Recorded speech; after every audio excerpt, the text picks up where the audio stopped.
confession, they were astonished.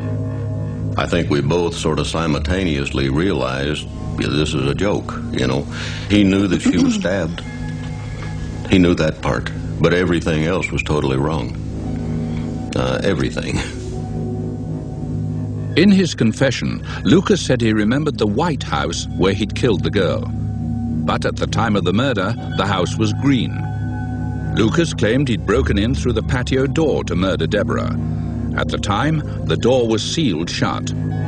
Finally, Lucas said he'd killed the girl in her bedroom. In fact, Deborah was murdered outside the house.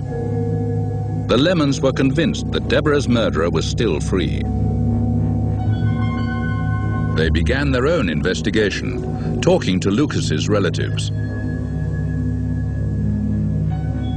They discovered that on the day Deborah was murdered in Lubbock, Texas, Lucas was with his half-sister in Maryland, nearly 2,000 miles away. I mean, let's face it, even Jesus Christ couldn't be in two places at one time.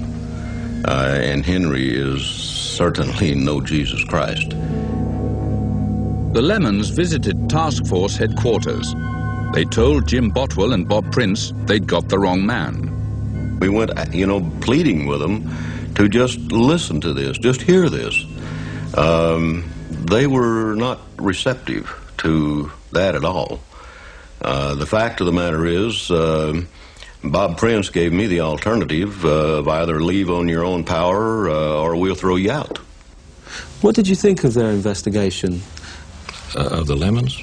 Oh, I have no comment about the Lemons. Yeah, they're... Well, they've invested years of their life looking into the Lucas case. I have no interest in that. In Waco, Texas, District Attorney Vic Feazell was also having doubts about the Lucas confessions. He was preparing to prosecute 3 murder cases for which Lucas had already claimed responsibility. But the deeper Feazell got into the case, the more worried he became by the lack of any corroborating evidence. All there are is confessions. That means just Henry's word that he killed these people. No fingerprints, no hair samples, no eyewitnesses, no blood samples, no forensic evidence at all. I don't know if in England you know who Freddy Krueger is, Nightmare on Elm Street. I'm telling you, Freddy Krueger couldn't have committed these murders without leaving some kind of clue.